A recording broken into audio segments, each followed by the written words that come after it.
Hi, Facebook friend. Well, we've had a problem today with Facebook. For some reason, we couldn't do our live segment, so we've actually decided to record this one for today. And so you're probably watching this well after our normal time of being live with you. But nonetheless, I wanted to share a little bit about a lunch that I had today with my longtime friend, John Blumberg. John has an organization called Keystone Concepts. John goes around the country and speaks to corporations about a number of subjects that relate to core values. But the latest efforts that he's been making have centered around a topic of ROI. Now, most people would know that is return on investment. But for John, it's return on integrity. And so he speaks to CEOs about this. He's got a couple of book projects that he's working on related to this topic. Well, we got together for lunch just as friends. But it came up in that discussion as to why is it that quite often in our world today that the issue of integrity is very difficult for companies, and even more so just in the general public. Why do we have a problem with that today? So we were just kind of throwing ideas around back and forth. Well, lo and behold, but one of the things that came up in our conversation is, well, an example that's very real life today, and that is an aircraft company based here in Chicago called Boeing, who's had to struggle quite a bit with trying to figure out what's going on with one of their aircraft. Well, maybe a couple of their aircraft, specifically the Boeing 737. And there's the MAX version of that aircraft, and it comes in a couple of models. And there's been 2 aircraft crashes. No doubt you've read about this in the news. Well, the New York Times posted a story today with this headline basically saying that the United States has decided to ground these aircraft. Now, the reason that this kind of fit into the model of the integrity discussion is who made that decision? Well, as it turns out, the president made that decision to ground these aircraft, not the airlines specifically that fly them in this country.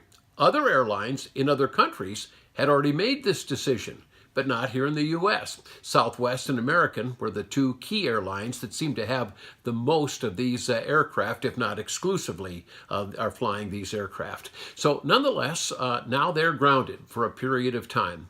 But it was interesting the way this came down because, of course, there was significant loss of life with 2 of these planes going down within a short, well, several different months, I guess, of several months apart. And there were like 300 plus people who lost their lives. And it seems like the aircraft had similar problems after takeoff. And so obviously there is concern that maybe it isn't just pilot error. Maybe there's something in the aircraft.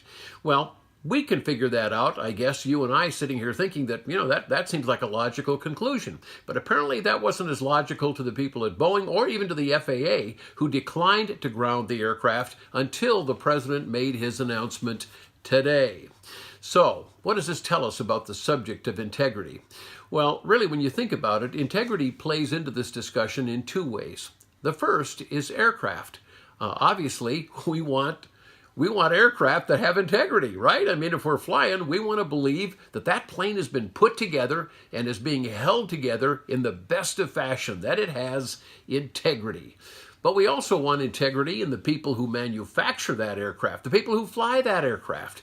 I mean, everywhere along the way, when you're doing air travel, you are so dependent on so many people, the mechanics who service that air, everybody along the way. There has to be the issue of integrity, that they're holding true to their job, they're paying attention to what they're working on, and they're doing the best to make sure that you get there safely.